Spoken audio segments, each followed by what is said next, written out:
Hey buddy, Danny Maud here. Thanks for joining us. This week we're going to focus on the takeaway in the golf swing. Such an overlooked part of the swing, but so important. I find so many of my clients, their swings, their inconsistencies can be just decided from the moment they take that club away. It's almost immediate. And just funnily enough, I just driven down here. I'm at the back of the range here at Canterbury, and as I was coming down here, I met one of my clients, Ed. And I just asked him, like, how are you driving the golf ball? Because they're hitting his drive, and he said, I'm really driving it poorly, Danny. So not a great advert for one of my lessons, but I said, come on, let's have a quick look. He snap hooked his the shot straight into the fence here, and I could see immediately what he was doing. And basically, he was getting the takeaway wrong right at the outset. So we gave him one simple exercise, or just told him what he was doing really simply, and amazingly, next couple of shots straight down the middle. So I'm going to show you what we did with Ed, but also some other bits and pieces that you need to know with regards to takeaway to really set this swing up right from the start. So what's needed in the takeaway? So when you take the club away, there's a couple of things that you need. You need ideally a nice coordinated movement with the body here. And what I mean by that is you don't want the hands doing all the work here, you don't want the arms doing all the work here. This is what I see a lot with a lot of golfers. If you don't have a coordinated motion right from the start, you cannot then immediately set the club up. You can imagine here that you've set the swing up for failure. Straight away the club's out of position, then you're going to turn, you're kind of dead from there. You're going to have to make some various different compensations to hit the ball, which will only lead to inconsistencies. So we need to coordinate the body, and I'm going to show you how to do that in a second. The other thing we want to do is not just coordinate the body, we want to make sure that, a couple of reference points, we want to make sure that when we take the club back, we want a reference point here would be when the club gets parallel to the ground and the hands are about hip height, we want that club shaft to be parallel with our foot line, or in line with our foot line. Too often I see when people take the club back, the club inside here, too far around the corner, or sometimes occasionally I see people outside, but most of the people, I would say, generally get stuck around here. You can imagine here, if you're from that position there, you're in real trouble, because when the club attacks here, where's the club going? You're going to hit it out to the right, or most people, when they take it from here, as soon as you take it inside, you create a loop in the swing. You go in and over, and in comes the slice. So that's a real common one, so we're going to watch out for that. So I'm going to show you how we deal with both of those. So what I also see is when people take the club away, they collapse their bodies, right? So not only are they not coordinated, they're generally either swaying on the way back, or they're doing some form of collapse, and that was what Ed was doing. So I'm going to show you how we deal with that. So let's start with initially looking after the solidness and the framework in the body. So when Ed just a minute ago was collapsing, as he moved the club away, his left knee would collapse too much. The hip line here would immediately go dipped in position. Now look what that does straight away to your backswing. As you collapse here, is that a position we want to see at the top? Not really, because what's going to happen, I'm way too far this side. And what did Ed do on the way through? He reacted to this, went backwards, flipped it over to the left hand side and hit a snap hook.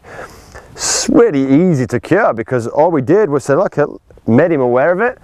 Ed, look at your pelvis now, make some swings, trying to keep your pelvis more level and more stable. So rather than this left shoulder dipping and the left hip dipping, just keep your framework much more solid as you move back, all right? And what we gave him was a simple exercise here, where what you can do this at home, get yourself set and imagine you're almost going to punch out this way here. So as you swing back, you're going to imagine, if you're going to punch a wall or a cushion here, look at your body. You kind of wouldn't do this, just rotate and punch, rotate and punch. It's a great way to kind of feel what the strength in your hips and your core.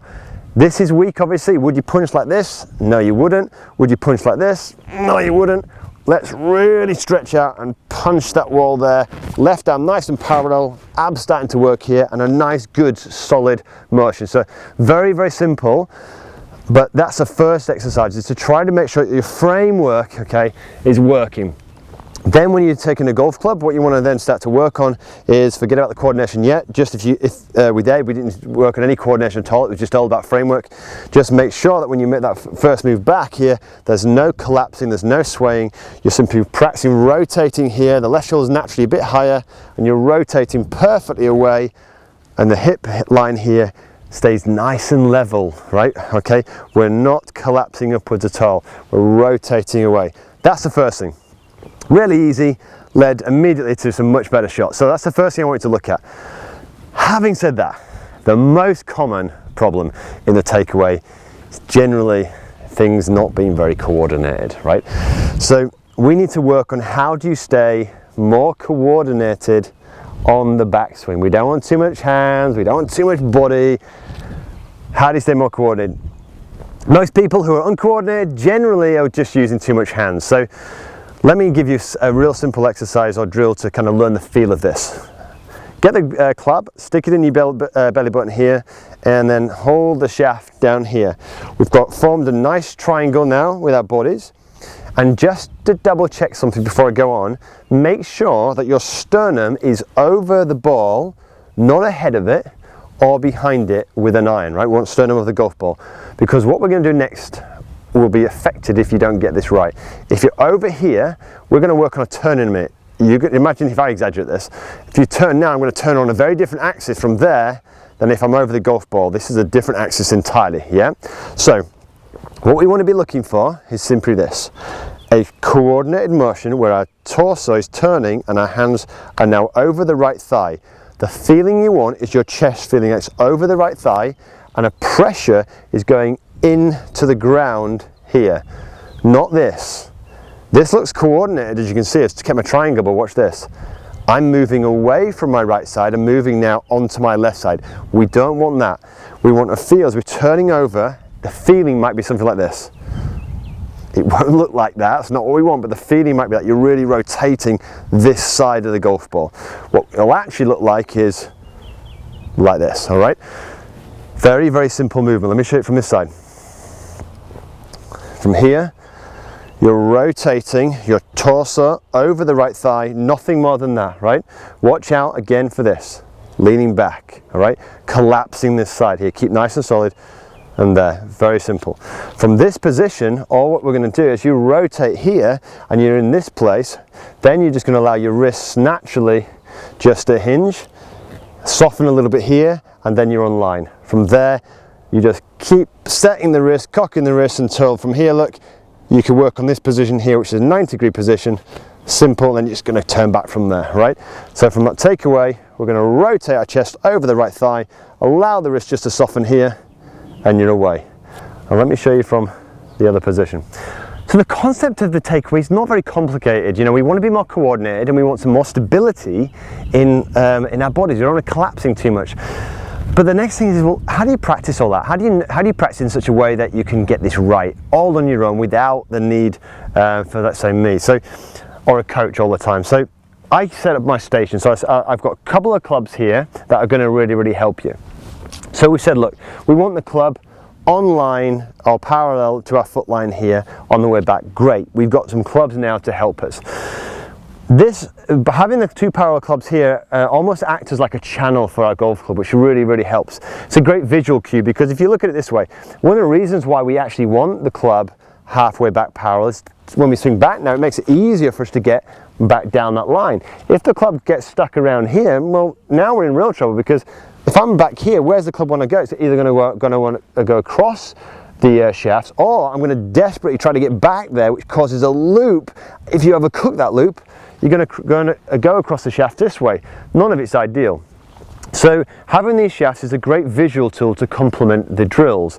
So the way I would work on this is, on the driving ranges, is do the drills first. So double check your sternums over the center of that golf ball. Put the club in your belly button and grip the shaft. From there, rotate your chest over your right thigh to get a feel for it, right? Get the feel first. Watch out for the tendency for people to lean back. Then from here, do the same with the golf club. You're going to rotate here, you're going to do a few double checks here, and get the club now parallel to there. What you can do is, not always for everyone, you can do what we call some stop-start drills, where from here you may just swing back to about here, so the club's parallel, like you've rotated to there, and then from here just swing back slowly and hit the shot. All right? It's not important to strike wonderful shots from this position initially. It's just to get the sensation of that takeaway. So that's not for everyone. Some people don't like stopping and starting. They feel it's a bit disjointed. I'm one of those guys. I'm not a big fan of stop-start swings, but I know some people it really works. So if you could work with that, it can really help. So I much more prefer to do something like this. I much prefer to get the sensation of that rotating away here, and then I like to go to the shot here, swing back and through. Much better. Much better. Does that make sense? So what we're doing now is we're just simply taking the drills, what we've done, we've put some clubs down to aid us in our practice, and we're going to continue to work on controlling this motion here. Do a few simple exercises. Are you on line? Yes or no. Once you've done it, then very slowly move the club back and through. Okay. So look, in summary, that's all that we need to work on in the one-piece takeaway. We need to make sure we're not collapsing that the body on the way back and on the way through. Collapsing the body really hampers the whole balance of the golf swing and where you shift it. We need the movement to be coordinated as we move the club back. So when you're moving that club back, focus on club in the belly drill over that right thigh.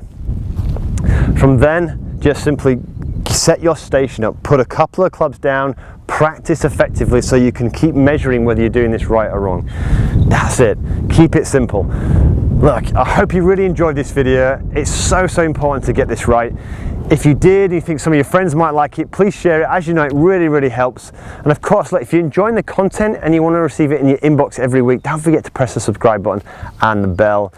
And if you've got any questions on this matter, head on over to my Instagram, Twitter or Facebook channels, or even put in comments in the comments box below, and I will answer them over the next few days. But until next week, have a great golfing week.